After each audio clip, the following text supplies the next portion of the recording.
के शुरू किया। क्यों? हम लोग वैष्णव हैं, संत कह रहे हैं, लिखा यहाँ वैष्णवी वयम, हम लोग वैष्णव हैं, हम सुरक्षित कैसे रह सकेंगे? सुरक्षित रहने का साधन है कथा सुनना।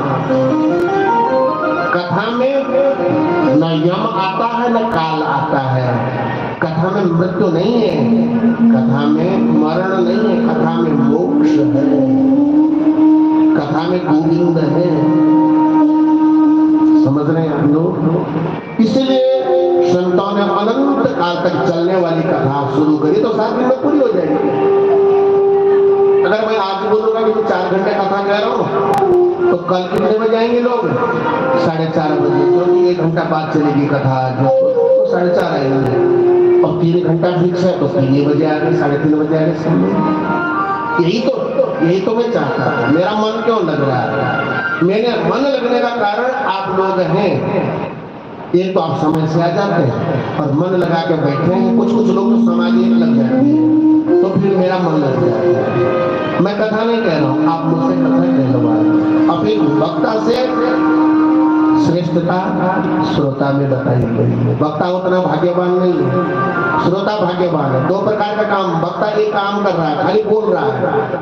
श्रोता 2 काम कर रहा है, एक सुन भी रहा है और उस पर चिंतन भी कर रहा है, आंखों से भगवत दर्शन भी कर रहा है, ईश्वर दिव्य कथा का अवलोकन भी कर रहा है, ब्राह्मणों का दर्शन भी कर रहा है, संतों का दर्शन भी कर रहा है। और जीवन में 2 ही काम आते हैं, कोई कौन? केवल 2, संत समागम हरि कथा। समझ रहे? संत समागम हरि कथा, तुलसी दुर्लभ दो। मैं नहीं कह रहा, तुलसीदास जी ने कहा। क्या कहा? संत समागम हरि कथा, संतों का दर्शन। आप इनको क्या समझ रहे हैं? यहाँ पर जो बैठे हैं ये ब्राह्मण को संत की संज्ञा दी गई है। संत तो संत हैं ही, ब्राह्मण संत है। इतना ही नहीं, कथा सुनने में भी जो कथा सुनते हैं ना, वो भी संत है। सुन लीजिए आप लोग,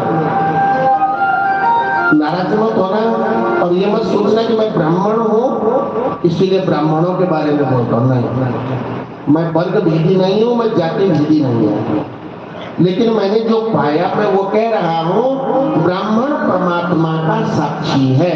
माने शीशे में जैसा चेहरा देखा जाता है ना, तो ब्राह्मण में हम अपने को देख पाएंगे। ब्राह्मण के अंदर वेद है, वेद और दर्शन है ब्राह्मण के अंदर।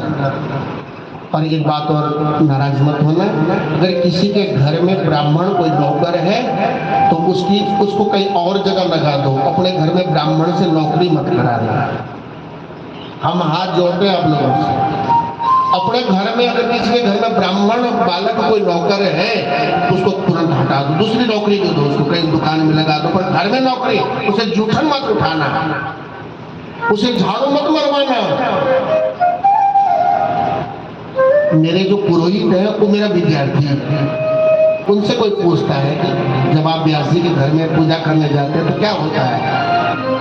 वो जब कहता है कि व्यास जी आधे रास्ते में आए हुए रहते हैं, मेरा झोला भी पकड़ते हैं और मेरा जूता भी उतरवाते हैं, जबकि विद्यार्थी हो मेरा, लेकिन ब्राह्मण है ना, घर में आ गए, हम उनके चरण धुलाते हैं, फिर उस जल को अपने परिवार के ऊपर छिड़कते हैं। ये नियम है।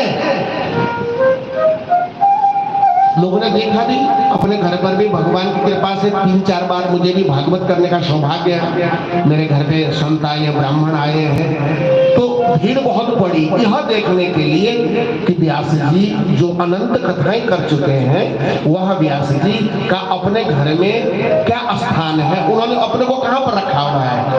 तो मेरी ड्यूटी कहाँ पर थी? जहाँ लोग गेट के अंदर आते थे, जूते बाहर छोड़ते थे, तो मैं उनके जूतों को उठाता था और लाइन से लगाता था। जूतों पर मेरी ड्यूटी थी, क्योंकि मुझे पता है ना, कथा सुनने संत आ रहे हैं, ये मेरे क्षेत्र के लोग नहीं, ये संत हैं, और संतों के चरण की, सबकी चरण